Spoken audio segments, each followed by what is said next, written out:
The unexpected inheritance. James Carter stood in the Grand Varaxian court, feeling completely out of place.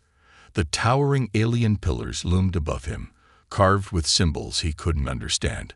Hundreds of Varaxian nobles watched him with their glowing eyes, whispering in their strange language. He had come to this planet only because of Orkel, his best friend. The warrior had died in battle, and James had received a message summoning him here. He thought he would be claiming some inheritance. Maybe money, maybe land. Instead, the High Speaker, an alien with silver skin and long robes, had just said something that made his stomach drop. By the laws of Varax, you have inherited Orkel's sisters. From this day forward, they are your wives. James blinked. He must have misheard. I'm sorry. What? The High Speaker's glowing eyes did not blink. You were Orkel's chosen heir. Everything that was his now belongs to you, including his sisters. James's mouth went dry. This had to be a mistake. He wasn't Varaxian. He didn't even know their laws. I think there's been some misunderstanding, James said, forcing a smile. I can't just inherit people. The nobles murmured again. Some laughed. Others looked offended. The High Speaker did not smile. In Varaxian law, family is sacred, he explained. A warrior's duty does not end in death. His heir must protect those he leaves behind. To refuse is to dishonor him. James clenched his fists. Orkel had been like a brother to him. They had fought together, survived together. He had promised to honor his friend's memory. But this was insane. The High Speaker gestured, and 3 figures stepped forward. James turned, his heart pounding. 3 alien women stood before him. The first, Xina, was tall and elegant, with dark blue skin and piercing silver eyes. She held her head high, her gaze sharp and unreadable. The second, Karis, was smaller, her purple hair cascading over her shoulders. She had a calm, almost sad look in her eyes. The third, Velra, was the youngest. She barely looked at him, her arms crossed, her expression defiant. They were staring at him just as he was staring at them. James swallowed hard. What was he supposed to say? Hey, nice to meet you. Apparently, I own you now. Xina stepped forward first. You are the human my brother spoke of. Her voice was smooth but held suspicion. James nodded slowly. I was Orkel's friend. Velra scoffed. And now you're supposed to be our husband. She said the word like it was poison. Ridiculous. Karis glanced at her but said nothing. James rubbed his face. He had no idea how to handle this. There must be a way to refuse, he said to the High Speaker. I can't just be given wives like some kind-off. Refusal is dishonor, the High Speaker interrupted. If you reject them, the rival clans will take them by force. James froze. Take them by force. Xina's eyes narrowed. We are not weak. No, but we are hunted, Karis said softly. James's mind raced. What the hell had Orkel gotten him into? Then a voice rang through the hall, one filled with mockery and cruelty. I challenge this claim. The court fell silent. James turned to see a massive Varaxian warrior stepping forward.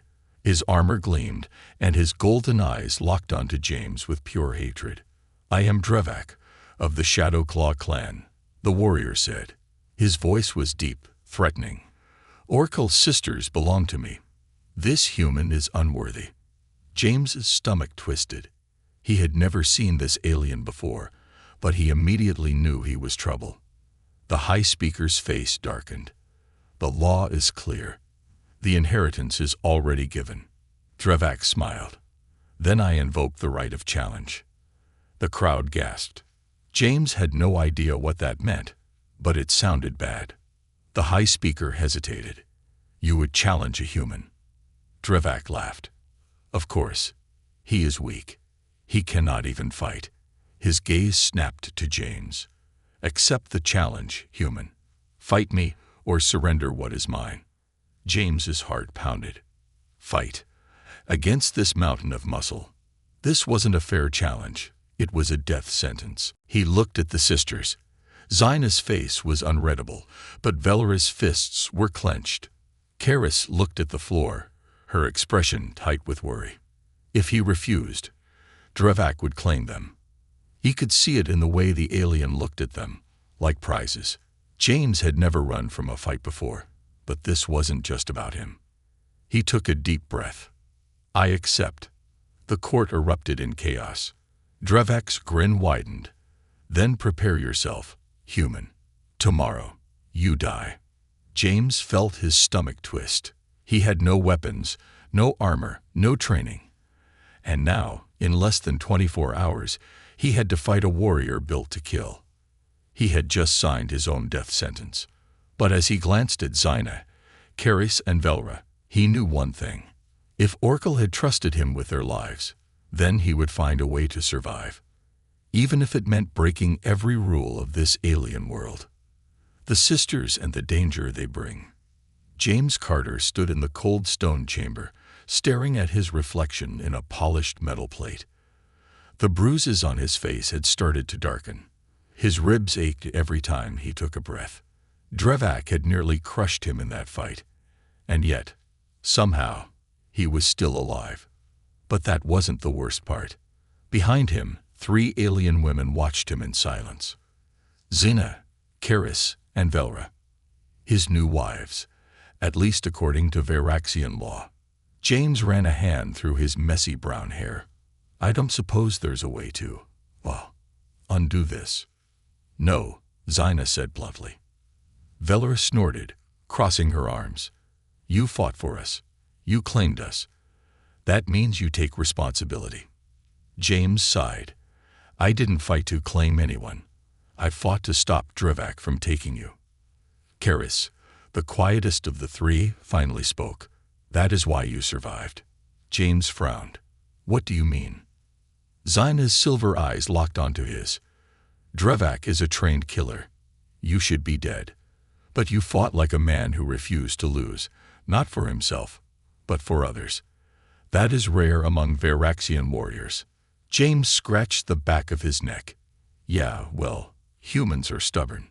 Velra muttered something under her breath, shaking her head. You should have let us fight. James raised an eyebrow. Against that monster? I don't think so. Velra's eyes flashed with anger. You think we are weak. Enough, Xina said, silencing her sister with a sharp look. Then she turned back to James. You need to understand something, human. We are not just Orkel's sisters. We are being hunted. James stiffened. Hunted by who? Karis's voice was barely above a whisper. By our own people. A deadly secret. The room fell into silence. James sat down on a stone bench, rubbing his temples. All right. Start from the beginning. Xina's expression remained calm, but James could tell she was measuring her words carefully. Our bloodline is old, she explained. Older than Orkel's clan, older than the High Speaker's rule. We are descendants of the Starborn lineage, the true rulers of Verax before the Great Wars. James frowned. So, you're royalty. Karis nodded. Once. But that title means nothing now. Our family was nearly wiped out 100 years ago. The few survivors were hidden, forced to live as warriors and nobles under false names. Velra scowled. Our parents were betrayed. Orkel knew the truth, but he never told anyone. He protected us. James exhaled slowly. This was getting way more complicated than he expected. So Drevak doesn't just want you because of the law, he said, piecing it together. He wants you because of your bloodline. Xina nodded. If he controls us, he can claim the throne. James let that sink in. And now, the whole planet thinks I own you. Velra smirked. You catch on fast. James groaned. Great, so now I have a target on my back, and I didn't even ask for it. Xina placed a hand on his shoulder. Her touch was cold but firm. You may not have chosen this, James Carter, but now, you are in it. A sharp knock echoed through the chamber. James's muscles tensed. Something felt wrong. Xina and Velra exchanged a glance. Karis's fingers twitched. The door slammed open. 3 Veraxian guards rushed inside, weapons drawn. "The High Speaker demands your presence." One of them barked. James didn't move. Something in their eyes. The way their hands gripped their weapons. They weren't here to escort him. They were here to eliminate him. The attack. Everything happened at once. Xina moved first. In a flash, she grabbed one of the guards by the wrist and twisted. "Karaki!"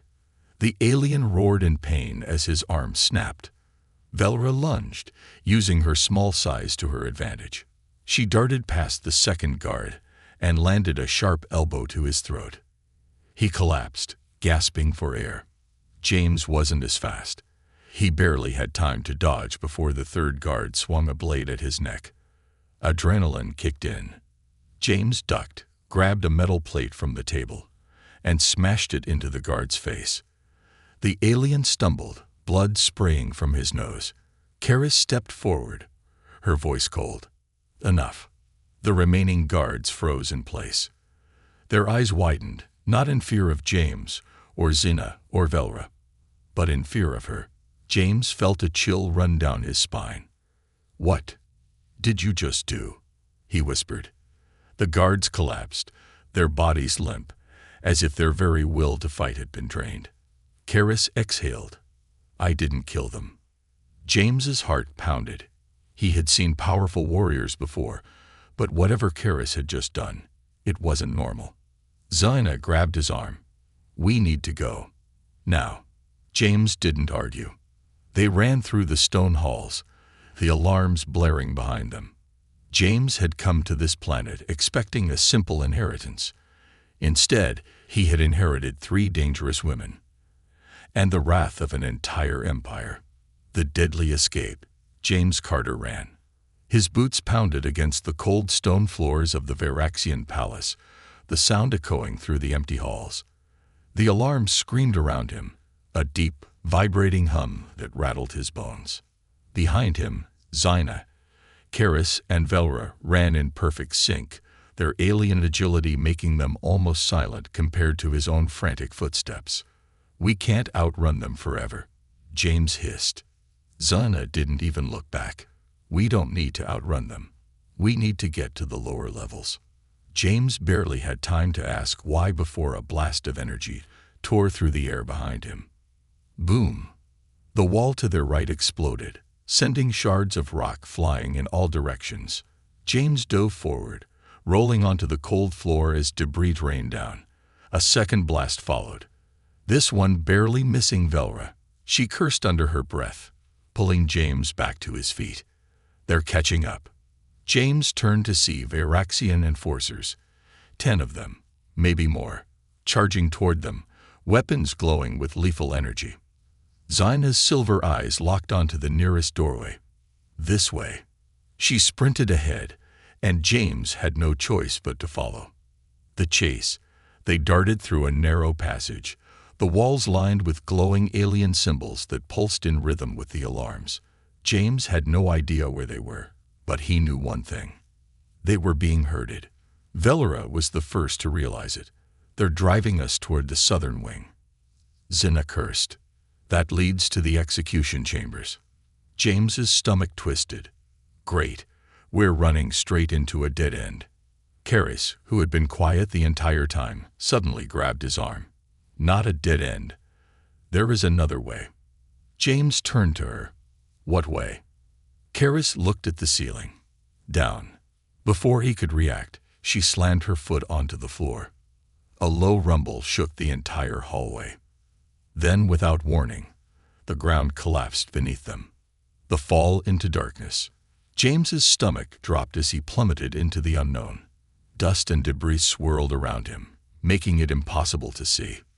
Then, Hirakake. He hit something hard, pain shooting through his back as he rolled onto a cold metal floor.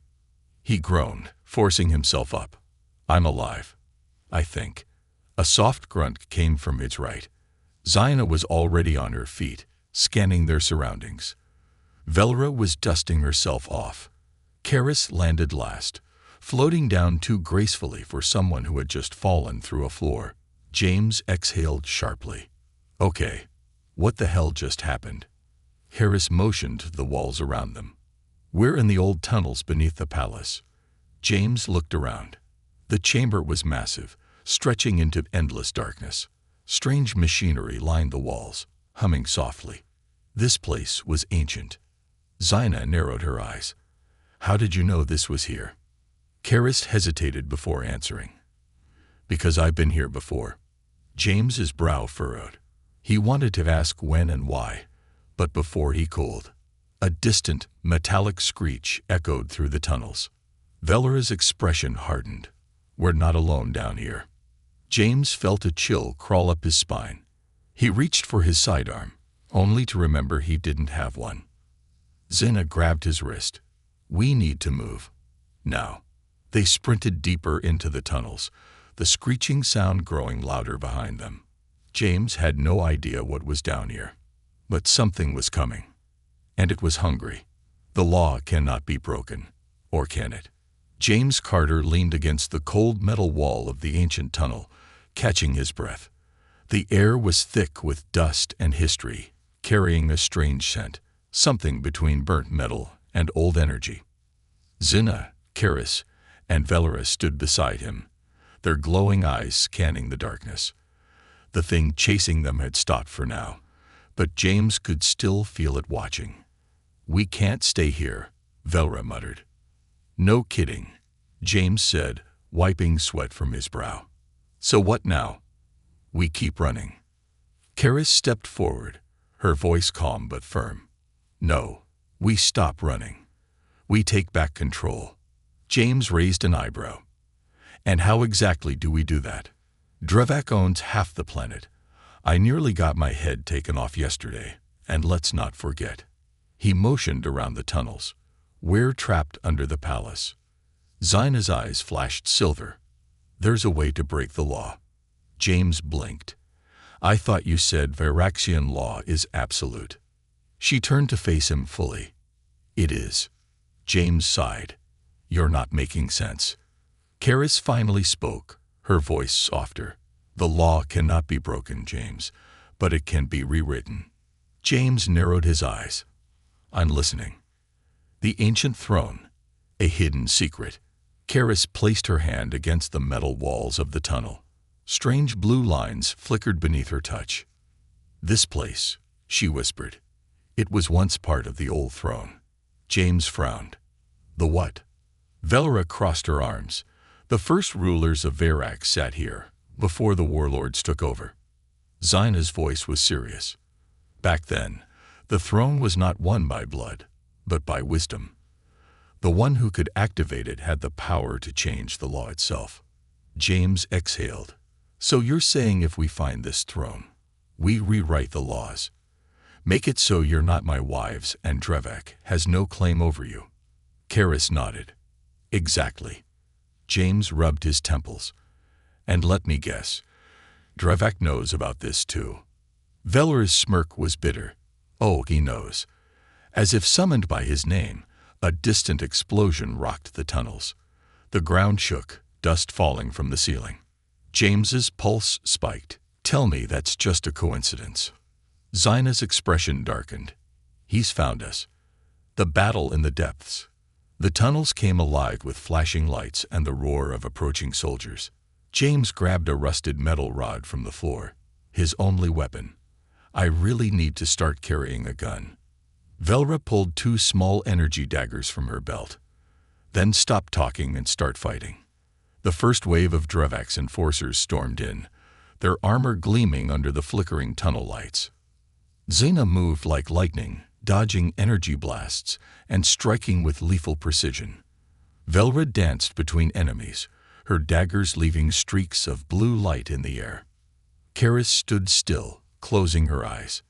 James swung the metal rod at the closest guard, barely dodging a blade aimed at his ribs. He kicked out, sending the alien warrior crashing into the wall.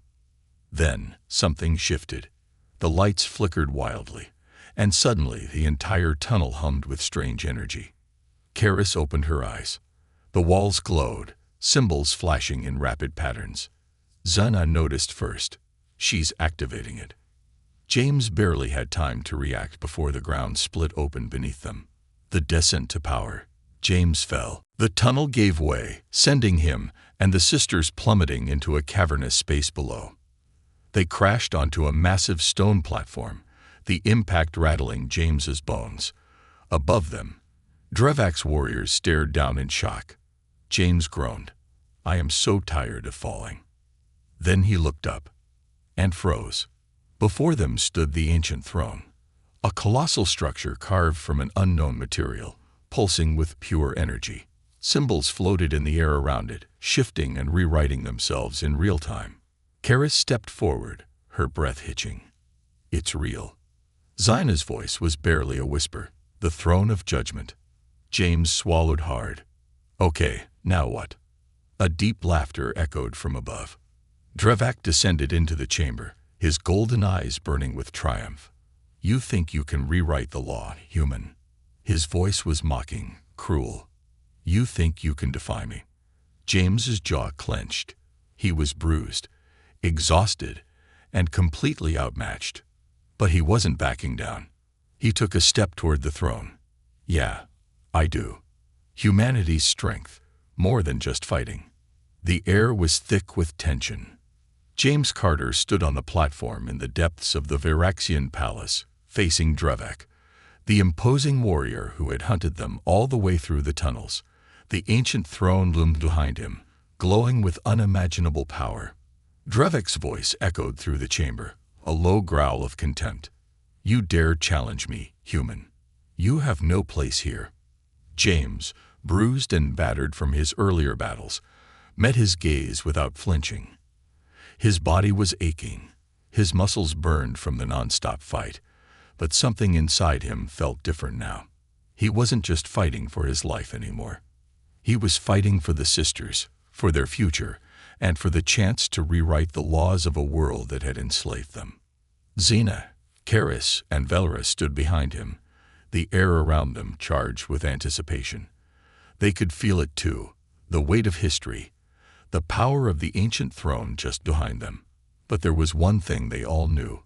Fighting alone wouldn't win this. "Step aside, human," Drevak sneered. "Let the real warriors fight." James gritted his teeth. He wasn't just a soldier, not like Drevak. He wasn't a noble warrior bred to fight. He wasn't even a trained Veraxian. But he had something that Drevak didn't: the power of human resolve. The power of ingenuity. James knew he couldn't match Drevak's strength. The alien warrior was massive, his muscles bulging under his armor like something out of a nightmare. But James had something more powerful than brute strength. He had strategy. "Drevak, you don't get it," James said, his voice steady despite the fear bubbling in his chest. "You're just fighting for the throne. But I'm fighting for something bigger." Drevak's laugh was booming, mocking. "Bigger? You think you can defeat me with words, human? You are nothing." James shook his head. "I'm not trying to defeat you with words. I'm trying to defeat you with this." With a swift motion, James reached into his pocket and pulled out a small device, a makeshift detonator made from random parts he had gathered during his escape. It was rough, but it would work. He was sure of it. "What is that?" Velra whispered.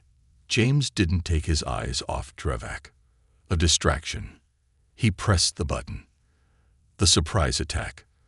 The device in James's hand beeped, and suddenly, bright lights flashed from the walls around them. Energy crackled through the air. Drevak's soldiers, still hovering on the edge of the platform, were thrown into chaos as the lights blinded them. Drevak growled, momentarily blinded, swinging his massive blade in frustration. But James wasn't looking for a fair fight. He was looking for an opening. The Veraxian warriors were distracted, their eyes struggling to adjust to the sudden glare. James darted forward, grabbing the nearest piece of ancient technology, a long, jagged spear embedded in the platform. He didn't know how it worked, but he could feel the energy humming through it. And that was all he needed. Without hesitation, James swung the spear at Drevak, narrowly missing his opponent's chest. The move was unpredictable, and that's what gave James the edge. The unexpected attack caused Drevak to stumble back, knocking him off balance for just a moment. Velra was the first to seize the opportunity. She leaped forward, her energy daggers flashing in the dim light. Zina and Karis, not to be outdone, advanced with deadly precision, each striking with controlled power. The energy in the room was palpable, a perfect mix of human strategy and alien might. The twist. For a moment, it seemed like they might actually win. Drevak was on the defensive, momentarily overwhelmed by the speed and unexpected tactics of the humans and their allies. But then, Drevak's eyes flickered with something else. Something dangerous. "I underestimated you," Drevak sneered. He slammed his massive blade into the ground, and the entire chamber shook. James barely had time to react. The floor beneath them began to crack, sending ripples of energy across the platform. The ancient throne hummed louder, as if it were responding to Drevak's call. James felt a pulse of dark energy radiating from the throne. Something was happening. Something big. Suddenly, a beam of energy shot up from the throne itself, blinding everyone in the chamber. James shielded his eyes, but he could hear the unmistakable hum of power building. The ground trembled, and Drevak's laughter echoed again, this time with a sense of victory. "You can't stop me, human," Drevak said, his voice filled with utter contempt. "This throne will restore my bloodline and the power of the Veraxian Empire. You are nothing but a distraction." The breaking point. As the energy from the throne intensified, James felt a surge of adrenaline rush through him. This wasn't over. He turned to the sisters, who were standing their ground, despite the growing energy field. Their expressions were fierce, but there was something more: determination. James suddenly understood. He wasn't alone in this fight. They had been fighting for their lives, their freedom, but now they were fighting for something bigger. Drevak had underestimated humanity's strength. He thought strength came only from bloodlines and power. But James and the sisters understood something far more important: the strength that came from choice, from the will to fight for others. "Do it," James whispered to Karis, who stood next to the throne. She nodded, and with a swift motion, she activated the throne's true power. The throne of judgment. The throne pulsed once more, and the entire chamber exploded with light. The energy that had once been a weapon now became a shield. James's heart raced as the beam shot through the chamber, enveloping Drevak in its blinding glow. His once strong form shuddered as the throne's energy consumed him. And then, just as quickly as it had begun, it stopped. Drevak lay motionless on the floor, defeated not by force, but by the very will of the throne. James couldn't believe what had just happened. The law had been rewritten. The ancient power had been unleashed, and human ingenuity had triumphed. The Veraxian Empire was changed forever. The final challenge. The ground trembled beneath them as the echoes of Drevak's fall still reverberated through the chamber. James stood, his heart pounding in his chest, his body a mess of cuts and bruises. The ancient throne hummed with an unfamiliar power, its glow now a soft, steady pulse in the center of the room. Around him, the sisters were catching their breath, their expressions a mix of exhaustion and triumph. But despite the victory they'd just achieved, there was an unsettling quiet in the air. The silence was too deep. And then, in the distance, the unmistakable sound of footsteps echoed through the corridor. "I thought it was over," James muttered, wiping the blood from his brow. Zina narrowed her eyes. "It's far from over."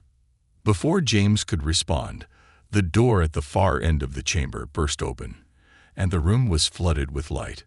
A new figure entered. Not Drevak. Not a soldier. This was someone far worse. The High Speaker's true intentions. A figure cloaked in black robes walked toward them, their presence almost unsettling in its calm. The hood obscured their face, but the energy they exuded was powerful, familiar. James stiffened. "Who are you?" The figure stepped forward, and the air shifted around them. "I am Aranthos." The voice was cold, calculating, yet eerily calm. "And I am the one who will ensure that the law of the Veraxian people remains unchanged." The High Speaker. James's breath caught in his throat. The real power behind the throne wasn't Drevek. It was this person, the one who had been manipulating events from the shadows. Zinna took a step forward, her voice low, warning. "You're too late. Drevek is dead. The throne is ours to command now." Aranthos chuckled, the sound like ice scraping across stone. "You misunderstand. The throne was never yours to control. It was always mine to wield." James's blood ran cold. "What are you talking about?" Aranthos finally lifted their hood, revealing an alien face, sharp features, angular eyes, glowing with a faint golden light. "The throne does not respond to power alone," Aranthos explained. "It responds to bloodline. The one who can awaken its true potential is the one who carries the old blood of the Veraxian kings. And that, James Carter, is me." A twist of fate. James's mind raced. The throne, which had just been used to rewrite the law, had never been meant to choose the worthy. It had been meant to choose the bloodline of ancient kings. The true rulers of Veraxa were more than just a bloodline.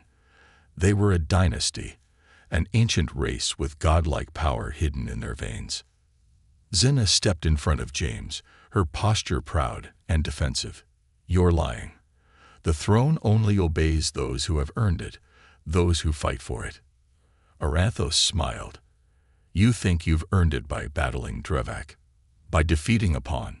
The figure raised a hand, and the air shuddered with energy. "The throne has been waiting for centuries for a true heir to come forward. And now it has chosen me." Velra stepped forward, her voice biting with fury. "What makes you think the throne will recognize you over us?" Aranthos laughed softly. "Because I am the bloodline you've been fighting against. The throne can only recognize the true heir, and I am the one who carries it." For a moment, the sisters faltered. James could see the doubt in their eyes, doubt that hadn't been there before. The throne, the ancient power that had already shifted the balance of their world, now seemed to have its own plans. And James, he was just human. He wasn't a king. A battle for the throne. James's eyes narrowed. The fear and confusion inside him slowly began to melt away. This was it, the moment he'd feared. The moment when the unseen forces behind this entire conflict came to light.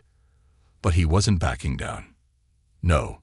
James stepped forward, meeting Aranthos's gaze with a newfound resolve. "You may have blood, you may have power, but you don't have what makes us human." Aranthos tilted their head, as if intrigued by James's sudden defiance. "And what is that, human?" James's voice was steady. "We don't fight because it's easy. We fight because we choose to." Aranthos raised an eyebrow, but before they could speak, James pointed to the ancient throne.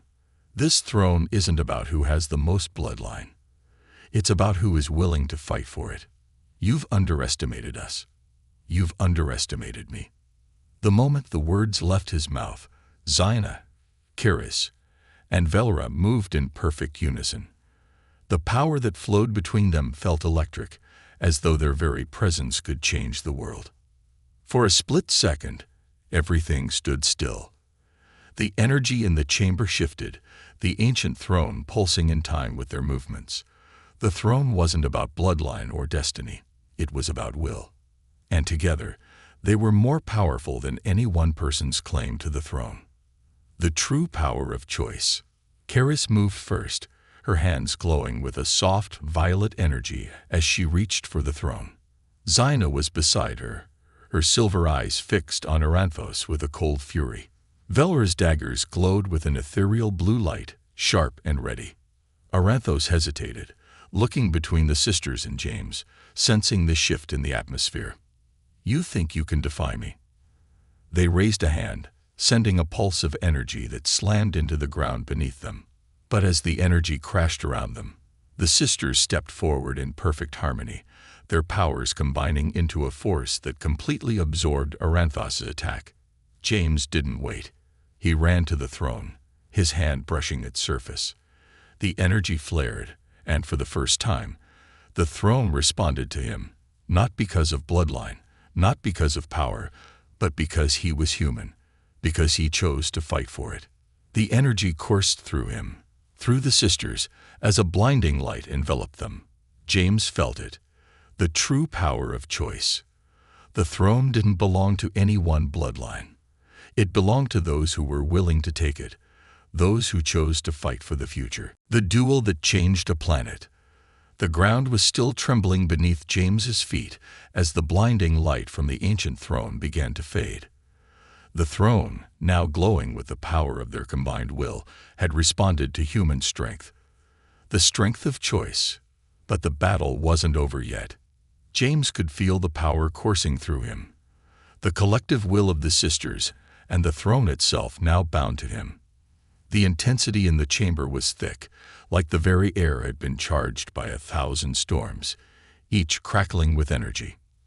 But through it all, Aranthos stood tall, unfazed by the overwhelming power. The High Speaker's cloak fluttered in the swirling energy, their golden eyes glowing more fiercely than ever. "You think this is victory?" Aranthos' voice cut through the charged atmosphere. "You are nothing. You may have found the throne, but that doesn't make you its true ruler."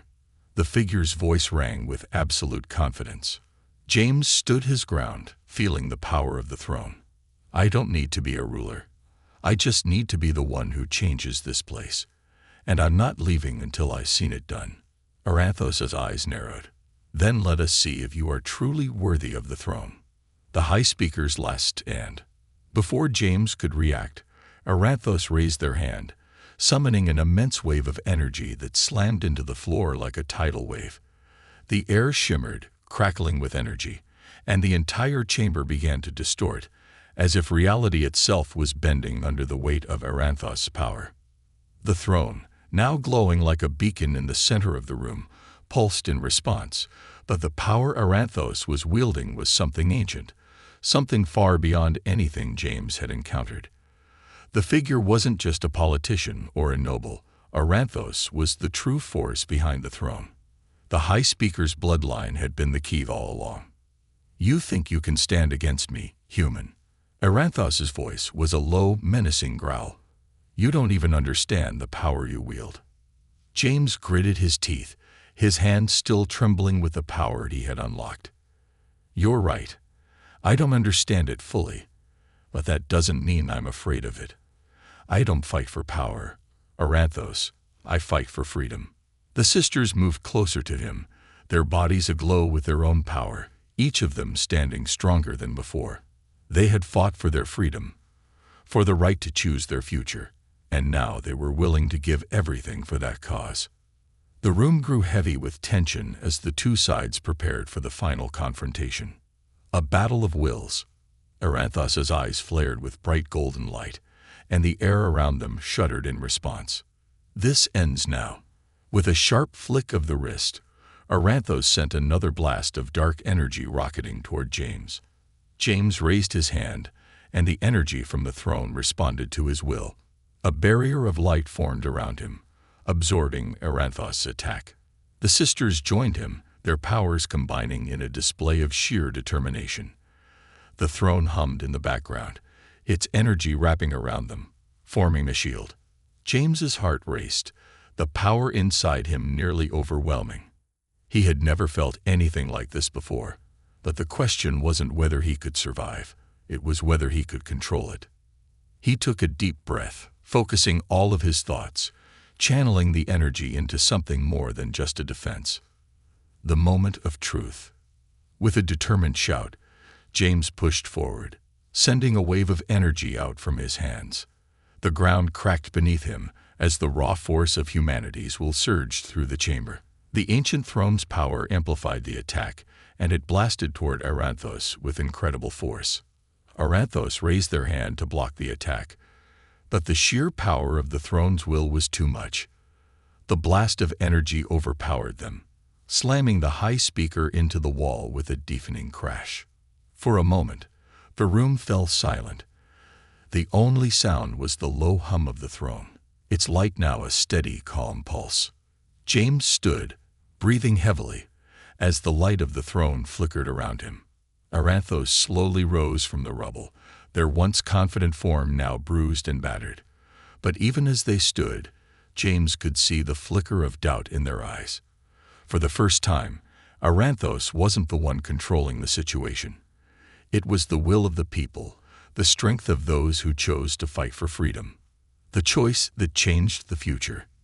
Xena stepped forward, her voice as firm as ever. "You've had your chance, Aranthos. You lost." Aranthos's golden eyes locked onto James. There was no anger in their expression now, only a quiet realization. "I had the throne, and yet it chose you." James didn't look away. "The throne didn't choose me.